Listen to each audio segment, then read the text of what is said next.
que eu fiz na Bienal de Veneza, eles tinham terminado um projeto que chamava Mare Nostrum.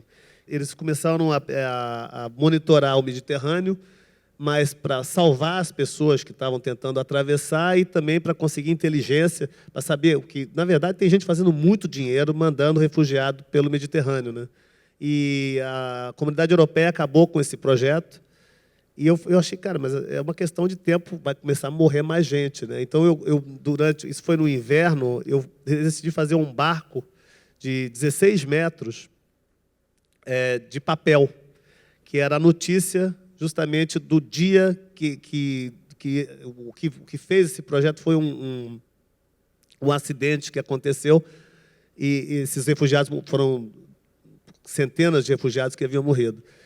Só que, assim, no período que eu fiz o barco, até quando eu comecei a mostrar esse barco na Bienal de Veneza, morreram 1.050 pessoas em 3 acidentes diferentes. Assim, não precisava mais do barco, né?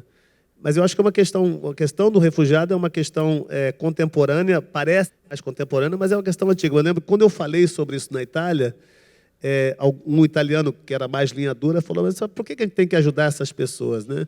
Eu falei, você lá do Brasil falando isso. Eu falei, cara, São Paulo, né? Eu sou de São Paulo. São Paulo, nos anos 30, a língua era italiano. Na maioria vinha do Vêneto. Esses movimentos humanos, causados por guerra ou por fome, eles acontecem desde o começo da humanidade. Mas acontece que agora eles se transformam eles são transformados numa questão política, né? Eles são politizados, eles dividem a opinião da informação, e a gente tem que começar a imaginar, tentar entender a história desses movimentos e como eles aconteceram no passado. Não dá para julgar uma pessoa que está procurando um lugar para ficar, né?